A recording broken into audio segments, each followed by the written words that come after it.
Current news में अभी की खबर है, लद्दाख में ई दाखिल पोर्टल का शुभारंभ। हाल ही में भारत सरकार ने उपभोक्ता शिकायत निवारण मंच ई दाखिल के राष्ट्रव्यापी क्रियान्वयन को सफलतापूर्वक पूरा कर लिया है। लद्दाख में इस पोर्टल का शुभारंभ लद्दाख के उपराज्यपाल ब्रिगेडियर बीडी मिश्रा द्वारा किया गया है। आगे बढ़ने से पहले आपको बता दें, अब यूपीएससी का हब होगा नोएडा, क्योंकि दृष्टि IAS मुखर्जी नगर की क्लासेस अब नोएडा में शिफ्ट हो चुकी हैं। हमारा पता है C171/2 block A sector 15 Noida UP, Noida sector 15 metro station के पास। लोकेशन के लिए आप डिस्क्रिप्शन में दिए गए लिंक पर क्लिक करें। अधिक जानकारी के लिए 9311406440 नंबर पर कॉल करें। अगर आप हमारे काउंसलर से कॉल बैक चाहते हैं तो डिस्क्रिप्शन में दिए गए फॉर्म को भरें। यूपीएससी की तैयारी के लिए अब मुखर्जी नगर नहीं, नोएडा चले। आगे बढ़ते हैं और जानते हैं ई दाखिल पोर्टल के बारे में। 7 सितंबर 2020 को ई दाखिल पोर्टल की शुरुआत की गई, जो उपभोक्ताओं को ऑनलाइन शिकायत दर्ज करने की सुविधा प्रदान करता है। बता दें कि अब यह मंच सभी राज्यों और केंद्र शासित प्रदेशों में उपलब्ध है।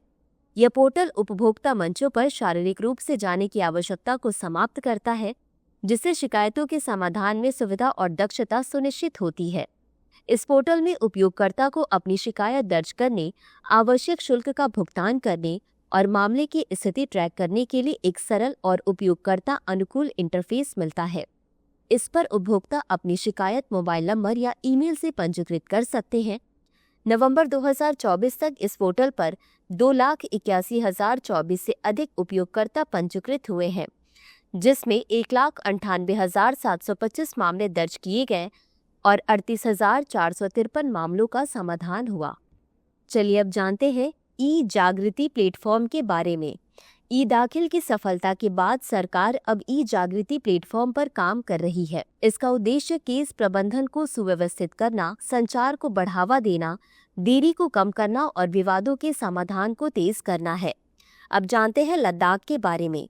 यह भारत के उत्तरी हिस्से में स्थित एक केंद्र शासित प्रदेश है। यह पहले जम्मू और कश्मीर राज्य का हिस्सा था, लेकिन वर्ष 2019 में इसे केंद्र शासित प्रदेश बना दिया गया।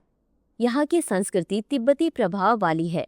यह क्षेत्र समुद्र तल से 9,000 से 25,000 फीट की ऊंचाई पर स्थित है, जो इसे ठंडे रेगिस्तान का रूप देता है। यहाँ के लोग मुख्य रूप से बौद्ध धर्म का पालन करते हैं।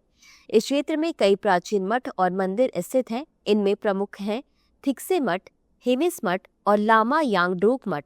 इसकी अर्थव्यवस्था मुख्य रूप से पर्यटन, कृषि और पशुपालन पर आधारित है। अंत में देखते हैं आज के अभ्यास प्रश्न को। ई दाखिल पोर्टल के संदर्भ में निम्नलिखित कथनों पर विचार कीजिए। 1. इस पोर्टल की शुरुआत 7 सितंबर 2024 में की गई थी। 2. यह ऑनलाइन शिकायत दर्ज करने की सुविधा प्रदान करता है। उपयुक्त में से कौन सा या कौन से कथन सही है या सही है? A केवल 1, B केवल 2, C 1 और 2 दोनों, D न तो 1 और न ही 2। इस प्रश्न का उत्तर कमेंट बॉक्स में जरूर दें। अभी के लिए बस इतना ही। धन्यवाद।